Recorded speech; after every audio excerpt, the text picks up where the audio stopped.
रविवार व्रत कथा। श्री सूर्याय नमः आदित्याय नमः। प्राचीन समय की बात है।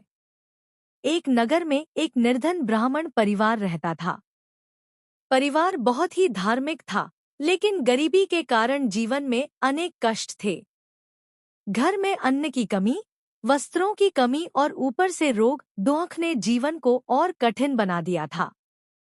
ब्राह्मण की पत्नी प्रतिदिन भगवान सूर्यदेव को याद करती और मन ही मन प्रार्थना करती कि कोई ऐसा उपाय मिले जिससे उनका जीवन सुधर सके। एक दिन ब्राह्मण की पत्नी को स्वप्न में तेज प्रकाश के साथ भगवान सूर्यदेव के दर्शन हुए।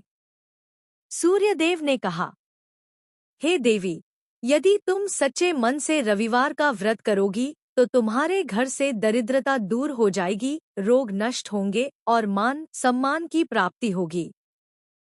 सुबह उठकर उसने अपने पति को पूरा स्वप्न सुनाया।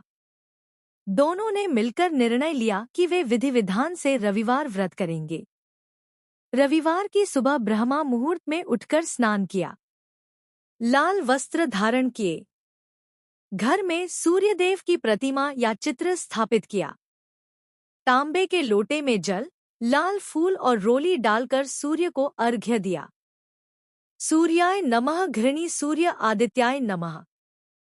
दिन भर नमक और तेल का त्याग कर फलाहार किया।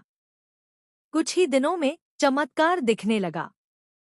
ब्राह्मण को अच्छा कार्य मिला, घर में धन आने लगा, बीमारियां दूर होने लगी, समाज में मान सम्मान बढ़ गया।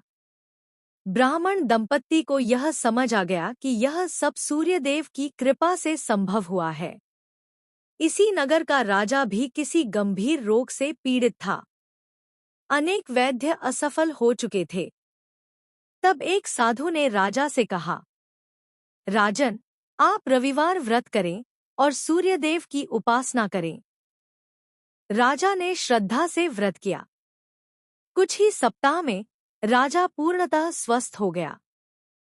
प्रसन्न होकर राजा ने नगर में सूर्य मंदिर बनवाया और रविवार व्रत का प्रचार कराया। इस कथा से हमें शिक्षा मिलती है कि सूर्यदेव स्वास्थ्य के देवता है। रविवार व्रत से रोग, शोक और दरिद्रता दूर होती है।